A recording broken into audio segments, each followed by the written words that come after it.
Hey guys, how you doing?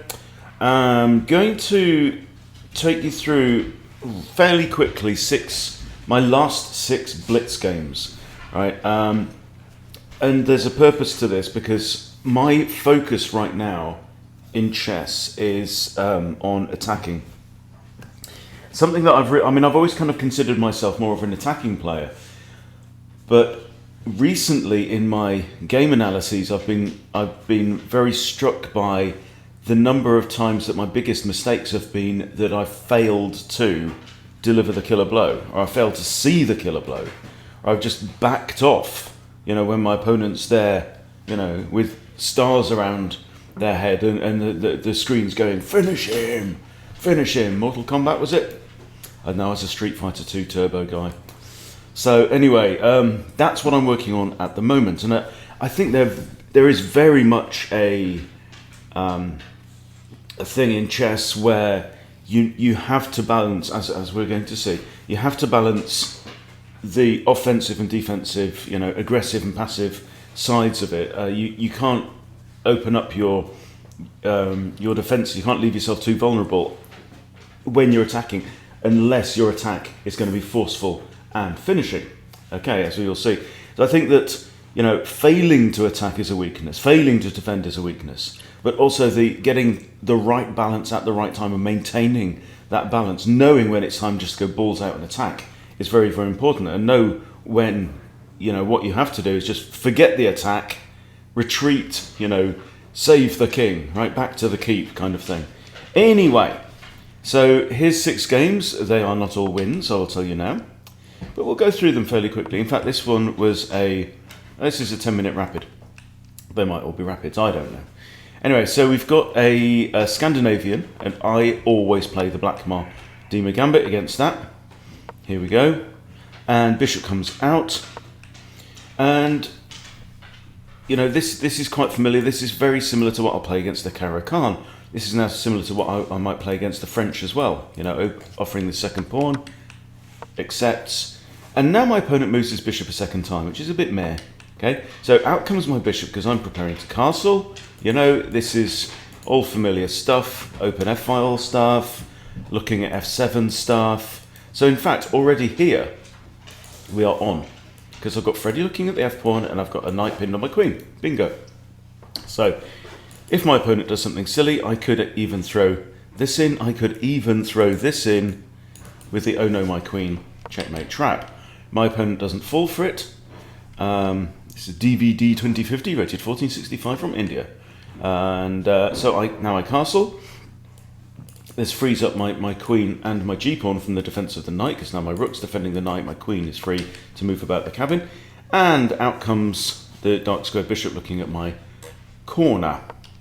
Okay, now I lift my queen to d3. I figure why not? I just want now to develop my bishop, stick my rook somewhere in the middle. Their queen comes out, and now I decide to pin the queen. I've got options here. That queen did move to a rather vulnerable square, it has to be said. So my knight is defending this square, so my bishop can come out and attack. Also, it has to be noted, attacking sensitive squares close to His Majesty. So the queen has to move. There she goes. And game's over in about five or six more moves. So I haven't analysed this. I decided to capture the queen. H takes, and it kind of looks like, maybe there's a sensitivity here, but I can always just push H3, maybe kick this bishop. We shall see, okay? But I decide to come in with my knight, because now I've got knight and rook looking at the f7 square. It also blocks off this dark square bishop entirely. My opponent decides to take. I recapture with a pawn. And look at these bishops now. This one in particular, this dark square bishop is very good controlling these squares around the king. Light squared bishop is less good because it's biting on granite there. My opponent plays c6, and now I come in with my knight. He plays b5 to kick my bishop. My bishop is not really troubled there. I drop back to d3, just out of harm's way. Now his knight comes out to the rim, and I go in with check here. So there are only 2 legal moves for black here, and the move that black plays is completely losing. It plays king f8, which falls to the instant rook takes f7 mate. If black had taken the other option and gone here, so this is what I'm doing right now. I'm just training myself to try and be a better attacker. I think that's a far better play. So I still have rook here though. Check. Can't go there, there, anywhere on here. There, there. What does he have? He can't take the knight. Oh, knight blocks is the only move. And then that's another check. Okay. But now he can go here because I've just blocked the bishop's ideas. So deadliest move here. Obviously anything that I do with the rook is going to come with check. So he's not going to be able to go here, here, here. If my rook stays on 7th, then he can't go anywhere on the 7th. So I think that's going to be mate whatever I do. Yeah, there you go, checkmate. Okay. So, you know, join me. Feel free to lurk and observe while I exercise. So, you know, you're quite welcome to, watch me work through this and enjoy my pain. Okay, next one. I think I've only got 5 games here we're looking at today. Alrighty, so now I have the white pieces. We have a French. And now he's gone for this e6, b6 idea. So out comes my knight. He fianchettos. I extra defend this pawn with development. I'm quite happy about this. Hits my knight. I'm not too concerned, but I'll bring my bishop out anyway. And now queen comes out, because now, this is, I'd say it's a forcing move. Now my opponent has to do something about this threat. Right? I'm not particularly forcing any particular response. There are multiple responses. G6 is an idea. Maybe queen there is an idea. Opponent plays g6, which is already a concession. And now maybe moving my dark squared bishop at that point wasn't the best move. Maybe I could have gone queen out here first, and then if g6, I might have had ideas. But the knight's still defending the kind of entry points for the dark square bishop anyway. So this is what we have. I develop my other knight now to e2, knight g e2. I'm feeling a bit more comfortable playing this move some of the time, especially in blitz. I'm finding this kind of, the way it just ties everything together, very, very solid feeling centre here. I might long castle, and it's not in the way of the pawns, and Freddie and Gary and Harry, and everybody can have a good old time charging up the board. Okay, now the knight comes out hitting my queen. I just sidestep because I've still got my eyes on these dark squares. And we have d5, which is a bit peculiar. I think it's kind of begging for e5 here, but if e5 and the knight moves, then we've got queen tension. So is there something better here? Now, I play bishop g5, and on the next, I think my opponent screws up. Well, the first thing they do is bring their bishop back here. So, right, this knight is now attacked twice and defended twice. All right. So if we takey, then queen has to disappear because we've got a defended bishop on that square. I now push e5, and opponent, I'm sure this is a blunder, moves the knight out of the way, and when I take the bishop, just moves the queen. This is the blunder, right? Because he didn't need to do that. If I take bishop, queen takes, and then material is equal, but he moves the queen, and I just slide back and have a sniff around the rook. And this is just bizarre. This is really bizarre, because he didn't need to do that. Another option as well, of course, is that the knight could have come back to g8, where it is the third defender of the bishop. So, yeah, but really weird. And in a 10-minute rapid game, somebody rated 1472, I don't get it. Anyway, so we come back here, king in now, and now this is where your little spidey senses should be ringing off the hook. Okay, remember dark squares, yeah? and we've got a beautifully placed bishop here. So how do you go about winning this game? And also remembering the balance, when is it time just to swing as hard as you can? When is it time to, pay mind to a bit of defense as well? Well, here, all my opponent's bits are offside, right? He's got, queen, and all this junk is just on the wrong side of the board. The only defense he's got really is this knight right now. Now, what I want to do is I want to slip queenie in here and go diddly diddly bang with checkmate, okay? However, of course, the knight is defending that g7 square. So I push g4. This is what I decide to do. So either the knight's going to have to move, in which case the queen just slides in, or he gives up the knight. So knight takes bishop here, right? But now pawn takes, and my opponent here has to play pawn to h5. Having said that, it's a stay of execution, isn't it, I think? So if pawn to f5, queen comes here, then he's got to move his rook, right? Then my queen comes here. Actually, now the king can't even move because my queen's already there guarding that escape. So I think this is, no, lieutenant, your men are already dead. And resigns, okay? Very, very typical attack. And it's all down to this g-pawn push, right? And so I think, I would also argue that maybe, I don't think my opponent played very well. I think castling short here, or even castling at all, was probably a mistake because of this massive weakness, this gaping dark squared hole. Anyway, moving on. Fireball 1118. Okay, and this is the one. This is one that where I end up on the receiving side. So England Gambit, Hartlaub Charlotte Gambit, declines, night out, and then finally accepts. So happy days. Night out. Seen all this before. Now I am seeing this a lot right now. The deciding to fianchetto the bishop before castling, right? And what that does is it takes out the bishop takes h2 check idea. But if you've long castled, you've got a rook, you can still go in and capture this pawn, right? So this is really what I'm thinking about at this point in time. Light square bishop comes out hitting the knight, queen to e7. It's all absolutely just typical Charlic moves. Castles. Right, now, bishop comes out hitting my knight. I am unconcerned because I have this, right? Taking out the pawn in front of the king, right? We saw how important that pawn was on the previous game.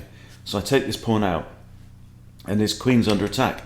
So he moves his queen, and now I drop my bishop back to e5, offering this knight the opportunity to capture it if it should wish.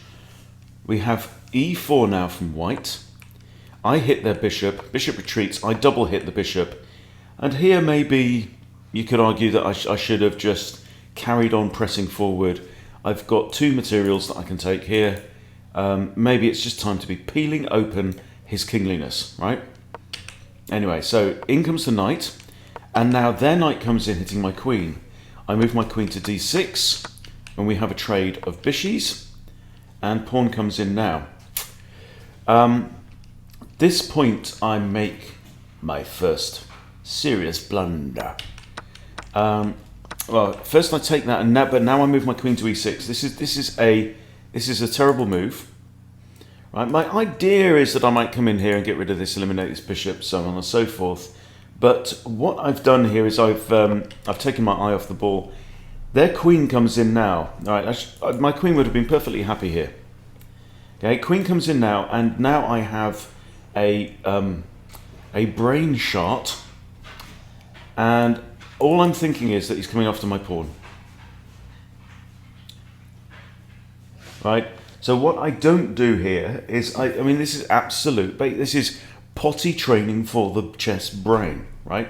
What I didn't do was state the facts about what's changed on the board, right? I push a6, and he checkmates me on c7, supported by his knight, right? So I was too concerned about what I'm doing to him and forgot to pay attention to what he was about to do to me. So silly old Hunty. There you go. Right then. Now Ruthless Pawn is next up. Another 10-minute rapid. I'm just hovering on 1500. I think I'm bang on 1500 now in Blitz. I'd love to be 1500 in Blitz and Rapid at the same time. I've never done that in my life. Okay, and we have a Piet's defense. Boring, boring, boring small centre defense. Bishop d3. I don't know if that's book, but it's a move that I play, quite a lot against the French and so on and so forth. This pawn out here, so it's a typical setup you can play against almost anything. There we go, pawn c3. Just shielding my king, but also unleashing her mage should she need to come out. He plays his bishop there, and I'm feeling bombastic. Is that the word? So egregious. So f4 now, and so I am playing Blitz. So I'm 10 seconds into the game, but then Ruthless Pawn is only 5 seconds into his game, so he's just banging them out as well. Knight f3, and this is a position where I feel very, very comfortable. Thank you very much. I'm probably going to short castle, considering that I've moved the c-pawn, get my rook onto here, and Freddie and Eddie and Dave can cause some mayhem. Opponent now goes a bit lula. I struggle to explain this move. Anyway, so I ignore it because I figure, look, if he wants to take me, I can recapture with free development, thank you. He pushes on, right? Mad Gary goes ahead. My knight is actually out of square, so I have to retreat. He pushes again. I push up in the middle now. Figure his king still in the centre. And also, I'm not concerned about a pawn lock here because I have Freddie on f4. So if he pushes, I will capture, and he's going to be in a real pickle there. Okay, so he plays f5. Takes. I can't take with the bishop, so I line up my queen behind my bishop, right? Because his pawn is defended once. So now I've got two attackers. He brings out his knight, and honestly, this just doesn't. I mean, just looking at this position doesn't look like you're playing a 1400. It doesn't. It looks like you're playing a 600. So my knights are kind of tripping over everyone's feet here. So I'm going to bring my knight out because I want to bring this bishop out. I want to bring this knight out as well. Got to complete development, and this knight is really the stopper in the bottle. So he develops his knight, and now rook e1. I'm kind of happy about this move. This is the kind of move I think, now, let me know what you think in the comments. This is the kind of move that I think I play when I'm playing better. I'm pinning the bishop and I'm simply occupying an open file. And it's almost the law in chess that you should occupy the open file. By the way, also, I've just noticed that with his knight here, he's now under-defended this pawn, which is now defended only by the knight because the bishop's now blocked. So I could have just swooped in and grabbed that pawn as well, but I didn't. I played rook e1. He now brings out his knight, so now the pawn is double defended. I play b4 to kick the knight, and yeah, do you want to take my bishop? Yes, I do. Okay, fair enough. Happy about that, right? It was an active piece, and he's still, this is just pants, okay? Bishop comes out, bishop into the corner, because, my bishop wasn't going to have much fun from here. Maybe this square, he could have kind of come around here, possibly, but I figure this pawn's going to move at some point. King's still in the centre. These pawns know what their job is. It's forwards, right? He moves his bishop now another time, pinning my knight. I defend my knight with my other knight with development connecting my rooks. And now the queen comes up to have a sniff around the rook in the corner. Okay, and this is a slight issue. And what does opponent choose to do? Opponent chooses to castle. Place your bets, ladies and gentlemen. Which way does Ruthless Pawn, who has obviously been on the brandy since he woke up this morning, which way does Ruthless Pawn castle? That's right, you guessed it. He goes short. What do you think of this move? Maybe inaccurate. You think? Okay, so now knight to a5. I'm looking at this pawn right here. I'm also thinking about maybe coming in, should this pawn move, that's then a technical outpost. I might eliminate this bishop. It is his good piece. Pawn comes there, and now I decide to hit the bishop, and oh yeah, there we go. This is beautiful. There you go. So I'm lining this up. Remember we said that c-pawn might move? Bishop behind it, looks like it's doing nothing. c4 is a double threat, and of course Ruthless Pawn misses it. Takes the knight, and checkmate. There you go. And that's what the kind of opportunity that goes your way when you are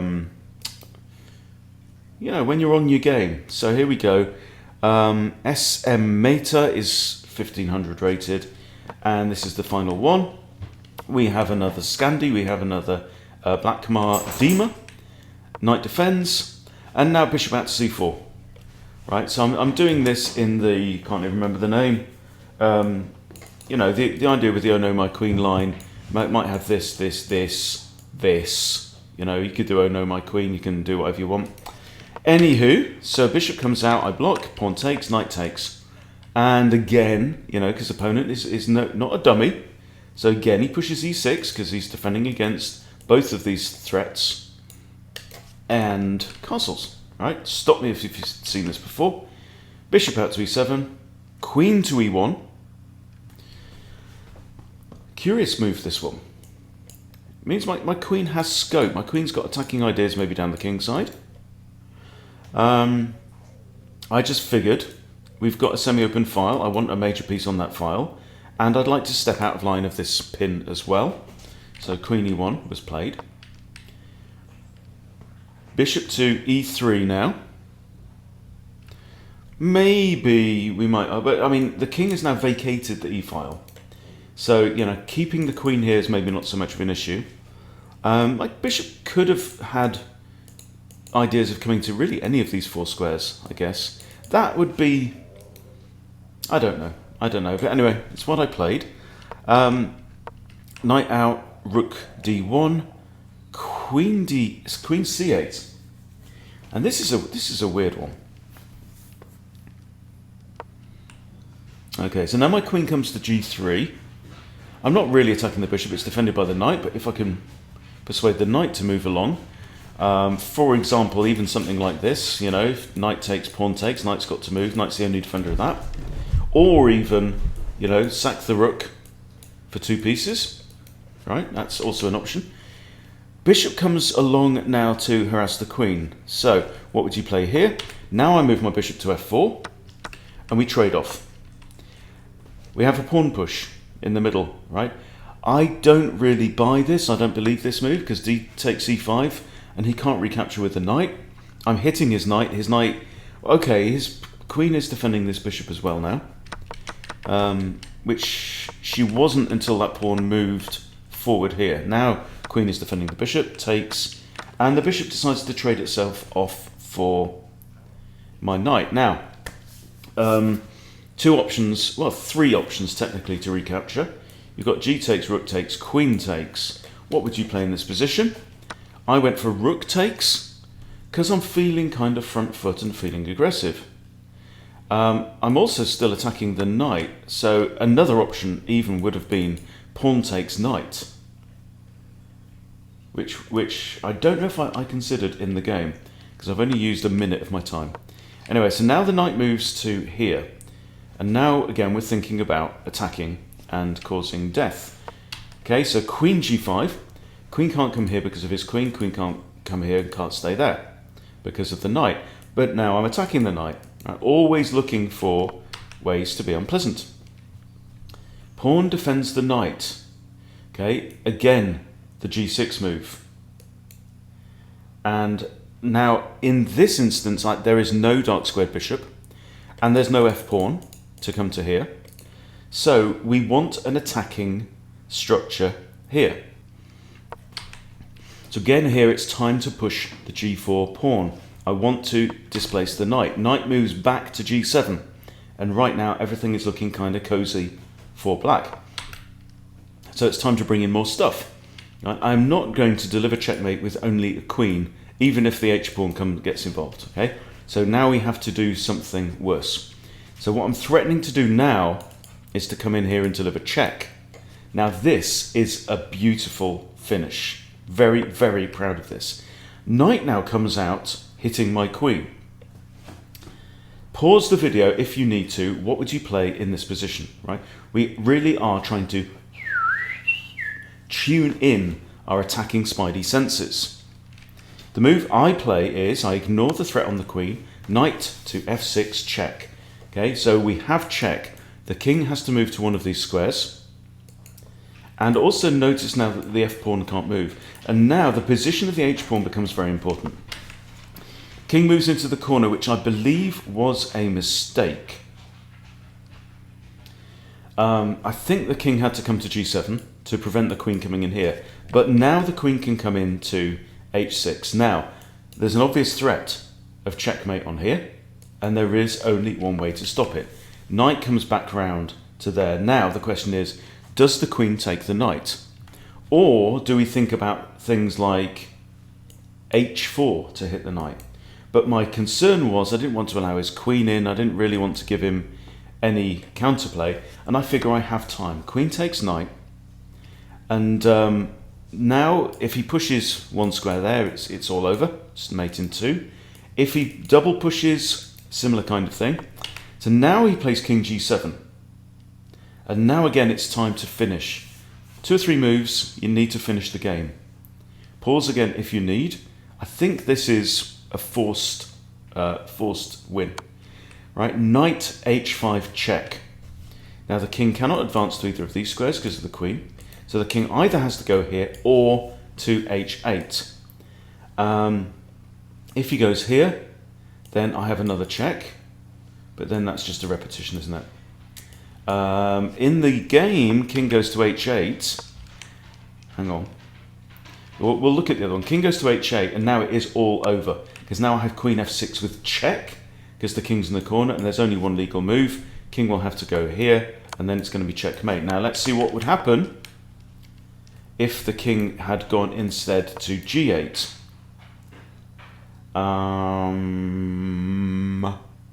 Look at this, so I've got 1, 2 attackers on here also. So figure it out.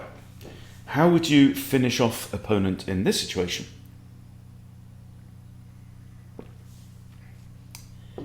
Maybe, if I do check, he comes here again. We don't want to repeat, for sure. Is there a case to, say, sack the bishop off? Don't really see what that doesn't really change anything.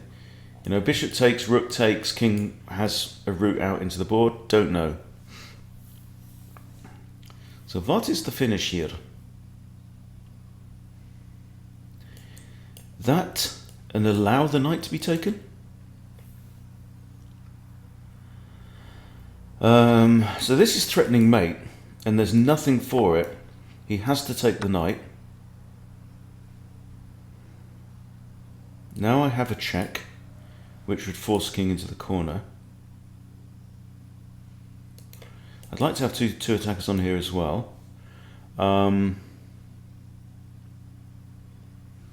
Is it something as simple as this? Right? Unstoppable is unstoppable. What can he do? Queen here? How does he stop checkmate there? Come on, think.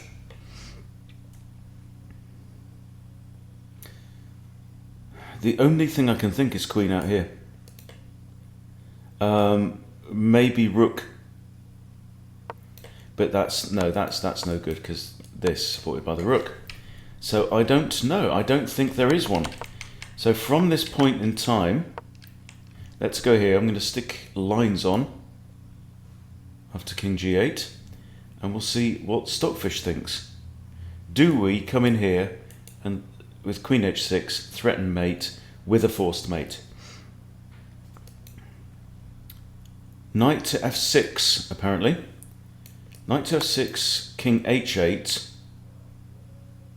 And now it's saying king g7. King g7, so this is the position that we had. And rook h3. Ah. Okay, that's a resource for some reason I missed. Okay, he's saying now the queen is forced to give up her life. knight takes, and then, doesn't matter whatever happens, queen h6 check, and wherever the king goes, it's going to be mate. Okay, so that's what I missed, right? In this situation, it's rook h3.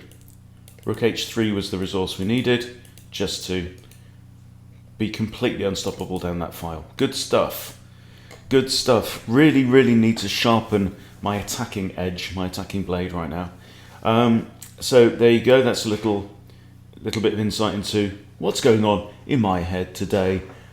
Really working on the attacking. And next up, I'm going to try a little rapid game and see if we can't get over 1500. Woohoo! All right, thanks for watching, everyone. See you later.